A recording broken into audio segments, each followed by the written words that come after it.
malaya ka rin eh. Paano? Ano nangyari? Anong ginawa mo? Iba yung sa Malaysia eh, yung first kiss mo, ang sentensya mo, Tita Mel, 1 taon pababa. Pag dalawang case mo naman nakulong ka, 2 taon naman pataas. So yun, natapos ko na sentensya yung 1 taon, nakalabas din ako. Pinalabas nila ako.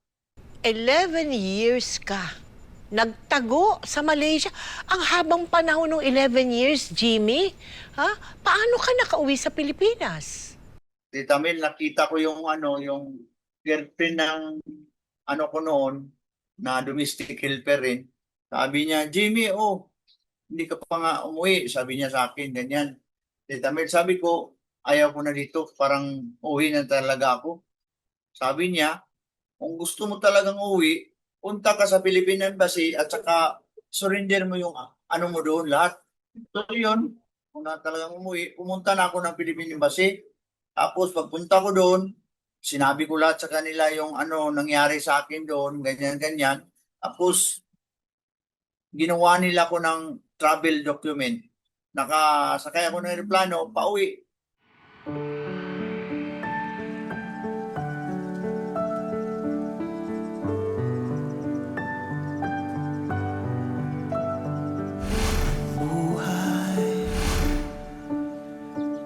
Iba't iba ang kulay, kay rami ng mga landas na dapat tahakin. Kung minsan tao'y nasa ibabaw, ngunit pag-ikot ng mundo napupunta sa ilalim.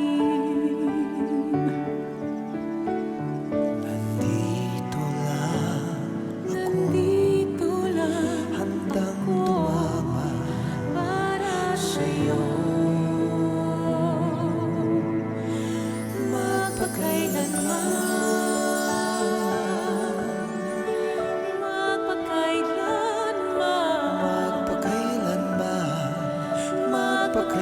may sisigaw, hindi na dito. Anak.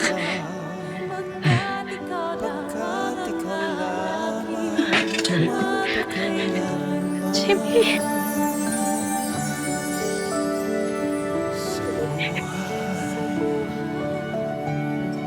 Anak,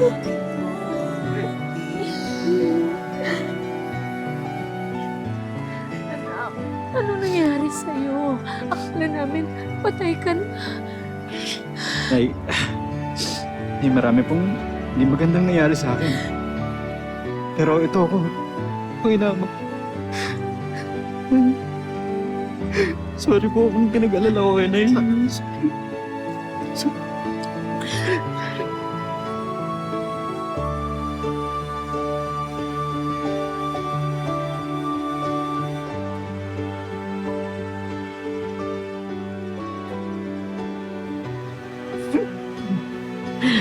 Munang isipin yun.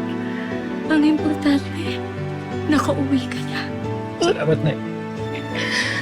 Rogelio, ano pang itinatayo-tayo mo dyan? Halika nga dito. Nandito na yung anak mo. Matagal na nating hinihintay ang araw nito. Maraming salamat sa Diyos at narinig din niya ang pinagdadasal namin na makauwi ka.